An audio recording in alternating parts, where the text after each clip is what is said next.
안녕하세요. 30대 초반의 여성입니다. 얼마 전까지는 결혼을 앞두고 있었어요. 결혼을 약속했던 남자친구와는 지금은 남남이 되어버렸습니다. 결혼을 장사로 생각하려던 것도 모자라 아들 장가 보내는 걸 핑계로 어떻게 한몫 챙겨보려던 남자친구 어머니에게 질려서 그렇게 되었네요. 자랑할 만한 일은 아니지만 그래도 어디 말하지도 못할 일이라서 쉬쉬하고 있다가 이렇게 제 속이나마 조금 후련해보고자 이렇게 사연을 적게 되었습니다. 저와 남자친구는 술자리에서 만났습니다. 모처럼 친한 여자친구들하고 모였던 자리인데 우연히 남자친구 테이블과 합석을 하게 되었어요. 저는 그런 자리를 좋아하지 않는데 다른 친구들이 원하니 어쩔 수가 없었네요. 그러다 남자친구와 바로 옆에 앉게 되었고 몇 마디 이야기를 나누게 되었는데 생각보다 말이 너무 잘 통하는 거예요. 어느덧 시간은 늦어 집에 가야 할 시간이었고 남자친구가 다시 한번 만나고 싶다면서 제 연락처를 물어보더군요. 저도 술이 어느 정도 오른 탓에 제 연락처를 주긴 했지만 진짜 연락이 올 거라곤 생각지 못했습니다. 하지만 이튿날 남자친구가 저에게 잘 들어갔냐며 연락을 해왔고 그 일을 계기로 저희는 2주 동안 5번이나 더 만났어요. 대화도 잘 통하고 취향도 비슷해서인지 금방 사귀는 사이가 되었습니다. 남자친구와 사귀고 1년 정도 지나자 남자친구는 저를 자기 가족에게 소개시키고 싶어 했습니다. 하지만 저는 결혼에 대한 확신 없이 굳이 가족까지는 만날 필요가 없다고 생각했어요. 이유가 어떻든 사람끼리 만나면 정이 들기 마련인데 제가 남자친구랑 헤어지기라도 하면 마음 아프니까요. 그렇게 1년이란 시간이 더 흐르고 제 생일이었습니다. 남자친구가 저에게 프로포즈를 해왔어요. 꿈에 그리던 장미꽃에 촛불이 켜져 있는 그런 로맨틱한 프로포즈는 아니었지만요. 사실 사귀면서 알게 된 건데 남자친구의 수입은 어머님이 관리하고 계셨습니다. 처음엔 저도 이해할 수가 없었어요. 하지만 남자친구가 이유를 설명해주고 나니 남자친구의 입장도 이해가 가더라고요. 남자친구 아버님은 삼형제 중 맞으신데 책임감이 대단하셨답니다. 그런 분과 결혼하신 어머님은 아버님의 두 동생을 당신 자식처럼 키우셨대요. 하지만 아버님 머리는 시원찮았고 그나마도 툭하면 술값이며 도박빚으로 날려버려서 어머님이 설거지다 뭐다 생고생을 하시며 집안 살림을 꾸려나가셨답니다. 그래도 덕분에 두 삼촌들 다 대학 나오고 남자친구까지 번듯하게 키워내신 분이세요. 그렇다 보니 당신 스스로 살아오신 방식에 대해서 자부심이 대단하셨습니다. 10원짜리 동전 하나 허투루 쓰신 일이 없으셨고 동네 아주머니들한테 지독하다 손가락질 받으며 사셨지만 한 점 부끄러움 없으시다 이거였지요. 사정이 그렇다 보니 남자친구의 월급 관리도 어찌 보면 당연히 어머님이 하셔야 하는 일이 되었고요. 남자친구 말에 의하면 월말에 카드 명세서가 날라오면 어머님이 하나씩 다 따져보시고 물어보신다고 했습니다. 상황이 그렇다 보니 남자친구가 소위 딴 주머니를 찬다는 건 거의 불가능한 상황이었지요. 그 와중에 이벤트는 가당치도 않았고 저도 잘 알고 있었습니다. 그나마 어떻게 용케도 반지 하나는 준비했다 싶어서 그게 참 감동적이었어요. 이런 남자랑 어떻게 결혼하려고 했냐고요? 남자친구 말이 어머님께서 분명히 자기가 결혼하게 되면 경제권을 넘겨주신다고 약속하셨다 했습니다. 저는 그 말을 철석같이 믿었고요. 아무튼 본론으로 돌아와서 프로포즈를 받고 며칠 뒤가 남자친구 아버님의 생신이었습니다. 남자친구는 그때 집에 같이 가서 식사도 하고 인사도 드리면 어떻겠냐고 물었습니다. 저도 그게 좋은 생각 같았어요. 아버님이 좋아하신다는 홍삼 세트와 어머님 선물로 꽃바구니를 준비했어요. 나름 선물 중에서는 무난하다고들 하는 걸로 준비를 했는데 저는 이걸로 욕을 먹게 될 줄은 정말 상상도 하지 못했습니다. 저도 본가가 서울이었고 남자친구도 본가가 서울이었기 때문에 이동 자체가 어렵거나 복잡하지는 않았습니다. 하지만 남자친구의 동네에 도착했을 때 워낙 비슷하게 생긴 연립주택들이 많아서 조금 고생하긴 했네요. 남자친구에게 집 앞으로 나와달라고 부탁을 하기 위해 전화를 걸었지만 받질 않더라고요. 결국 양손에 짐을 든 상태에서 이 골목 저 골목 뒤지느라 약속했던 시간보다 10분 정도 늦게 도착했습니다. 초인종을 누르니 어머님이 나오셨는데 반겨주는 기색이 아니라 저를 한번 힐끗 보시더니 시큰둥하게 들어오라고 하시더군요. 그런데 그 눈빛엔 며느리 될 사람을 처음 만난다는 기색은 전혀 없었고 짧은 찰나지만 첫 인상으로 저를 평가하시는 느낌이라 괜히 주눅이 들었습니다. 물론 제가 지나치게 생각했을 수도 있지만 다정하게 인사 한마디 안 해주시니 서운했어요. 제가 남자친구에게 좀 나와주지 그랬냐고 살짝 투정을 부렸더니 어느샌가 그걸 들으신 어머님께서 어른들 앞에서 남편 될 사람 무안 주는 거 아니라며 한마디 하셨습니다.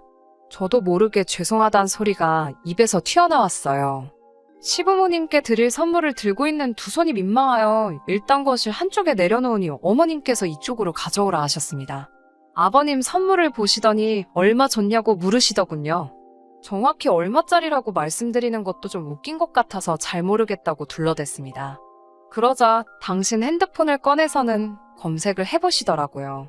가격이 궁금하신 그 마음이 이해가 안 되는 건 아니지만 그래도 그렇지 사온 사람이 앞에 있는데 저를 바로 앞에 두고 그게 얼마나 하는지 가격을 찾아보는 건 예의가 아니지 않나요?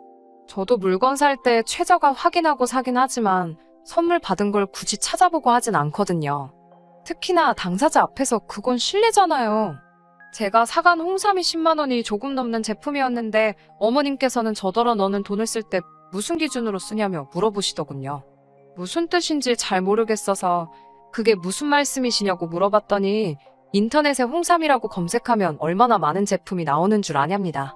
저는 아버님 드릴 거라서 제일 유명한 회사 거로 산 거라고 말씀드렸더니 저보고 세상 물정을 그렇게 모르냐고 그게 다 상술에 놀아나는 거라고 홍삼이 다 거기서 거기지 회사가 너 같은 애들 꼬시려고 얼마나 광고에 돈을 많이 쏟아붓는 줄 아냐면서 다음부터는 제일 싼 거로 사오던지 아니면 그냥 돈으로 가져오라고 하셨습니다. 비록 제가 홍삼을 직접 만든 건 아니지만 엄연히 제 마음과 성의가 들어간 건데 그렇게 말씀하시니 너무 야속하게 느껴졌습니다. 하지만 어머님은 제 불편한 마음은 눈치채지 못하셨는지 하시던 말씀을 계속하셨어요. 꽃 같은 것도 나가면 길바닥에 천지가 꽂히고 풀떼기라면서 이런 걸 왜 돈 주고 사냐고 하셨습니다. 꽃이 보고 싶으면 산에 가면 된다고요. 그러면 공기도 좋고 건강도 좋아진다며 당신 아들이 벌어다 주는 돈을 앞으로 제가 이렇게 허투루 쓸까봐 겁난다 하시더군요. 남자친구 딴에는 어떻게든 제 편을 들어주려고 원래는 제가 엄청 아껴 쓰고 절약하는 성격인데 오늘은 인사 온다고 잘 보이고 싶어서 돈을 쓴 거라고 어머님더러 이해해 주랍니다. 그러면서 저한테 얼른 죄송하다고 다음부터는 한 번 더 생각하겠다고 사과드리래요. 너무 황당하고 어이가 없었는데 얼떨결에 남자친구가 말하라는 대로 말씀드렸습니다. 내 돈 주고 사가지고 온 선물을 가지고 죄송하다고 사과를 드렸네요. 다음에는 어머님이 말씀하신 대로 미리 잘 알아보고 하겠다고요. 밥 먹는 동안에는 대화 아닌 대화가 오갔습니다. 어머님은 계속해서 물가가 올랐다. 계란은 그래도 어디가 싸다. 뭐 정말 돈하고 관련된 이야기만 하셨고 아버님은 식사를 어찌나 빨리 하시는지 말도 못 붙이겠더라고요. 그나마 착한 남자친구가 어머님이 말씀하시는데 맞아요 네네 하면서 맞장구만 쳐주고 있었고 저는 말 그대로 꿔다 놓은 보릿자루 마냥 구석에 있었습니다. 게다가 정말 마음 상하는 일이 있었는데요. 사람이 넷인데 갈치는 세 토막만 올라와 있더라고요. 하신다는 말씀이 마트에 갔는데 한 팩에 5,000원이더래요. 그 말이 진짠지 어쩐지는 모르겠지만요. 그러면서 어머님이 먼저 한 토막 집어가시고 아버님 한 토막 집어가시니 당연히 한 토막이 남았지요. 남자친구가 그 남은 한 토막을 저 먹으라고 제 앞으로 밀어주더군요. 그러자 어머님이 남자친구에게 그럼 넌 뭘 먹냐며 벌써부터 여자한테 다 퍼준다 어쩐다 하시더니 당신 거 먹으라고 하시며 어머님 밥 위에 올라갔던 갈치 한 토막을 남자친구에게 주셨습니다. 그 모습을 보는데 제가 그 남은 마지막 한 토막을 먹었다간 곱게 소화 못 시키겠다 싶더라고요. 결국 남자친구에게 생선은 잘 못 먹는다고 너나 먹으라고 줘버렸습니다. 제가 살면서 갈치를 못 먹어본 것도 아니지만 어째서 마음 씀씀이가 저러신가 불쌍한 생각까지 들더라고요. 코로 들어가는지 입으로 들어가는지 알 수 없었던 식사를 마치고 거실에 모여 앉았습니다. 언제 깎아두신 건지 모를 정도로 갈색으로 변해버린 사과를 꺼내오시더라고요. 남자친구는 아무렇지도 않은 듯 먹었지만 저는 차마 손이 안 가더군요. 그 모습을 본 아버님께서 어제 먹던 거를 손님한테 내오는 사람이 어딨냐고 어머님한테 한마디 하셨습니다. 그러자 어머님께선 이거 생반 변한 거지 맛은 똑같다면서 먹어도 안 죽는답니다. 보다 못한 아버님이 부엌에 가셔서 사과 2알 가지고 오셨는데 그것마저도 멍이 든 사과였습니다. 그제서야 이게 어머님 원래 생활 방식이라는 생각이 들더라고요. 누구도 바꿔놓을 수 없을 거란 것도 알 수 있었고요. 다른 사람들은 예비 시댁에 인사를 드리러 갈 때 어떤 마음가짐으로 가는지 모르겠지만 저는 저만 평가받으러 가는 자리라고 생각하지 않았어요.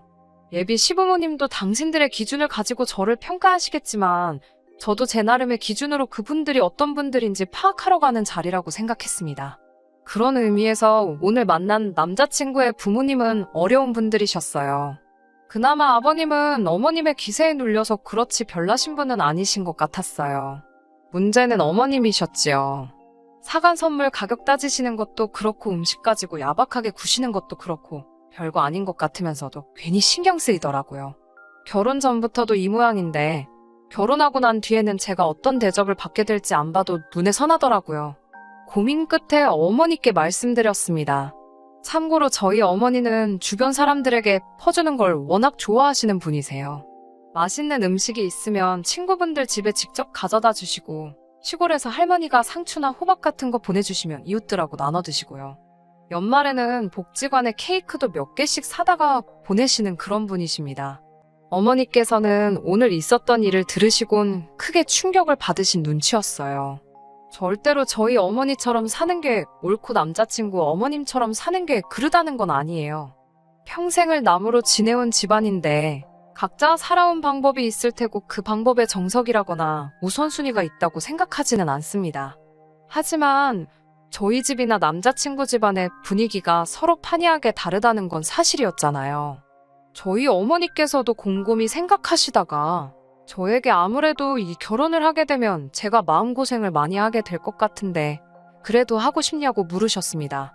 솔직히 저도 그럴 것 같아서 무섭긴 한데 남자친구와 얼마나 만나왔고 제가 얼마나 만나온 건 둘째 치더라도 남자친구는 정상적인 사람이고 생각하는 것도 어머님과는 다르다고 결혼을 한다고 해서 내가 남자친구 어머니와 살게 될 것도 아닌데 남자친구 문제가 아니라 어머니 때문에 결혼을 하지 않는 게 맞는 건가 솔직히 헷갈린다고 말씀드렸습니다.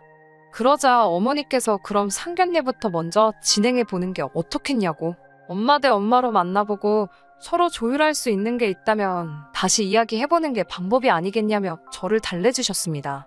그렇게 상견례 자리까지 갖게 되었습니다. 남자친구 말이 부모님이 차가 없으시니 집에서 가까운 쪽에 자리를 잡기를 원하신다고 하는데 그래봤자 양가가 다 서울인데 서울만큼 대중교통이 잘 되어 있는 곳이 또 어디 있다고 뭐하러 남자친구 부모님 편의만 받으리냐 하는 생각이 들었어요. 아마 오기가 생겨서 더 그랬을 거예요. 그래서 대중교통을 이용하면 양가에서 거의 중간쯤에 위치한 곳에 장소를 잡게 되었습니다. 그래도 찾고 찾아서 상견례 장소로 아주 유명한 한정식집으로 잡았어요. 다른 식당도 많았지만 상견례라고 하면 사실 한정식집에서 하는 게 가장 무난하잖아요.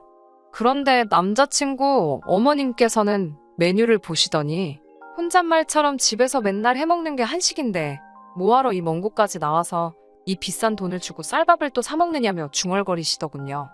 그런데 그 소리가 다른 사람들도 들을 수 있을 정도로 컸기 때문에 순식간에 분위기가 냉랭해졌지요. 남자친구는 가끔은 남이 해주는 음식도 먹고 그래야 하지 않겠냐며 어떻게든 어머님 기분을 맞춰드리려고 노력하고 있었는데 그 모습을 보고 있자니 짠했습니다. 능숙하게 저러는 걸 보니 하루 이틀 저러시는 것도 아닌 것 같고 남자친구도 어머님을 달래드리는데 선수가 되어 있는 것 같았어요. 그와 동시에 우리가 앞으로 결혼하고 나서도 남자친구가 매번 어머님 편에서 저렇게 비위를 맞춰드리려고 하는 꼴을 제가 바로 옆에서 볼 수 있을까라는 생각이 들었어요.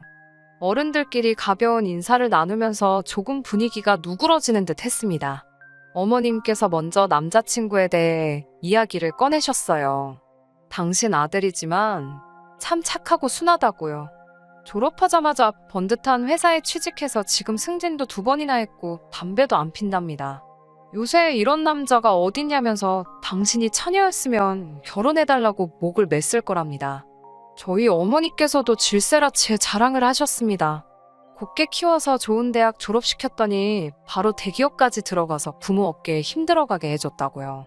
그러면서 저희 딸도 담배 안 핀다고 한마디 덧붙이셨는데 하마터면 웃음이 나올 뻔했습니다. 어머님이 자랑 같지도 않은 걸 자랑이라고 덧붙이신 게 꼴보기 싫으셨던 모양이에요. 어느 정도 양가 어머님들의 자식 자랑이 오가고 나서 본격적으로 결혼식과 신혼 살림에 관한 이야기가 나왔습니다. 남자친구 어머님께서는 요즘에 남녀가 어디 있냐면서 반반씩 부담하자고 하셨고, 저희 어머니도 그 점에 대해서는 이견이 없다 하셨습니다. 그런데 문제는 반반씩 부담하는 데 있어서 서로 생각하는 금액이 달랐습니다. 저희 어머니는 양쪽에서 1억 5천씩, 그렇게 합쳐서 3억은 있어야 서울에 그래도 전세 아파트 하나는 구하지 않겠냐 말씀하셨습니다. 하지만 남자친구 어머님께서는 처음부터 그렇게 여유있게 시작하면 애들이 소위 배가 불러서 안 된답니다. 무조건 고생을 해봐야 된다고요. 그러면서 아버님 서재와 남자친구가 쓰는 방을 내어줄 테니 저희가 시댁에 들어와서 살게 하면 어떻겠냐고 하십니다. 그리고 지원해 주시려던 1억 5천은 당신한테 맡기면 당신이 잘 관리해 주시겠다고요. 당연히 저희 어머니께서 그게 무슨 말씀이시냐 말도 안 된다고 했지요. 그러자 남자친구 어머님께서는 1억 5천을 생판 남한테 주고 전세로 들어가 살면 그건 그 집주인의 배만 불려주는 꼴인데 뭐하러 그러냐며, 차라리 저희가 한 집에 들어와서 살면 제가 자기한테 살림도 배우고 저희 어머니는 맡겨놓은 돈으로 이자 몇 푼이라도 벌 수 있으니 그거야말로 누이 좋고 매부 좋고 일석이조가 아니고 뭐겠냐고 하시더라고요. 듣다 못한 남자친구도 아버님도 그게 무슨 소리냐고 적당히 좀 하라고 어머님을 말리려고 들었지만 제가 보기엔 소용없었습니다. 오로지 어떻게든 그 1억 5천을 당신 주머니에 넣어야겠다는 생각뿐이신 것 같았어요. 저희 엄마도 어떻게든 대화 주제를 돌리려고 노력하셨습니다. 집 문제는 다시 천천히 이야기하기로 하고, 그럼 혼수나 예단은 어떻게 했으면 좋겠냐고 하니 어머님께서는 혼수는 걱정하지 말라 하셨습니다. 본인 집에 밥솥이며 냉장고며 다 있는데 그런 게 뭐가 필요하냐고요. 그냥 몸만 들어와서 살면 된다고. 그리고 원한다면 아버님 서재와 남자친구가 쓰는 방 사이에 있는 벽을 트고 문을 만들어서 거기를 한방처럼 크게 쓸 수 있게 만들어주고 도배랑 장판도 새로 해주신답니다. 마침 남자친구 방이 남향이라 그쪽은 해도 잘 든다고 하시는데 어이없어서 실소만 나왔어요. 그러면서 활용점정이랄까요. 그러니까 혼수랑 예단은 필요가 없고 대신 자기 집에서 저희가 얹혀 살게 되는 거니 앞으로 생활비를 보태는 게 좋겠다고 하시네요. 내 집에 들어와서 사는 거 살갑한다 생각하고 한 달에 생활비로 100만 원씩 내랍니다. 이쯤에서는 어머님이 도대체 돈 계산을 어떻게 하시는지 가늠도 안 되고 이 결혼은 쫑났다 싶더라고요. 완전히 무슨 아들 팔아서 장사하시는 거잖아요. 남자친구는 고개를 푹 떨군 채 한숨만 내쉬고 저도 할 말이 없어서 부모님께 그냥 가자고 했습니다. 저희 부모님도 화가 많이 나신 눈치였지만 제 남자친구 입장도 있고 하니 더는 말씀 안 하시고 저희 아버지께서 이 결혼은 좀 더 생각해봐야겠다고 마무리를 지으려고 하셨어요. 결혼이 파토가 나는 쪽으로 이야기가 돌아가니 어머님은 혹시 1억 5천이 많아서 문제냐고, 그럼 그 돈은 알아서 굴리시고 일단 애들만 그 집에서 신혼살림을 차리는 게 어떻냐고 하시면서 생활비만 주면 자기는 상관이 없다고 하는 겁니다. 보다 못한 저희 어머니께서 저희는 딸을 그 집에 들어가 살게 할 생각이 없다고, 이제 시작하는 애들인데 시집살이를 시킬 생각이 없다고 못을 박으셨어요. 그리고 어머님한테 혹시 애들 따로 살게 하실 생각이 전혀 없으시냐고 단도직입적으로 물어보시더군요. 그러자 어머님께서는 그럼 다른 사람한테 그 돈 주고 이자 벌게 해주는 건데 왜 그런 짓을 하냐고, 왜 내 돈으로 얼굴도 모르는 사람들 배를 부르게 해줘야 하는 거냐며 오히려 저희 어머니를 한심하게 보더라고요. 대화가 안 되더군요. 막말로 돈의 환장해서 어디다 투자를 하시겠다는 것도 아니고 1억 5천 돈 2년 동안 어디 묶어놔봤자 이자가 도대체 얼마나 된다고 저렇게 아들 결혼을 담보로 환장을 하시는 건지 이해할 수도 없었고 이해하고 싶지도 않았습니다. 결국 저도 남자친구에게 미안하다고 이 결혼은 못할 것 같다고 말했습니다. 남자친구도 차마 저를 잡지 못하더라고요. 남자친구가 어머님께 도대체 자기 돈은 얼마나 있는 거냐고 묻는 게 어렴풋이 들렸고 액수는 정확히 들리지 않았지만 남자친구가 주먹으로 식당벽을 내려치는 걸 언뜻 보았어요. 모르긴 몰라도 액수가 남자친구 기대보다 많이 적었던 모양입니다. 그리고 마지막까지 화장실을 다녀왔는데 아직 계산이 안 되었다고 하더라고요. 그래서 카드를 꺼내는데 뒤따라온 남자친구가 자기가 낸다더군요. 남자친구의 손등엔 피도 좀 나고 벌겋게 부어 있었어요. 순간 그 손을 보고 벙쪄 있는데 어디선가 어머님이 나타나셔서는 남자친구를 저지하시더니 저더러 계산을 하라 하시더군요. 식당 예약을 제가 했고 자기는 저 때문에 먹고 싶지도 않은 걸 먹어야 했으니 돈은 저희가 내는 게 맞다면서요.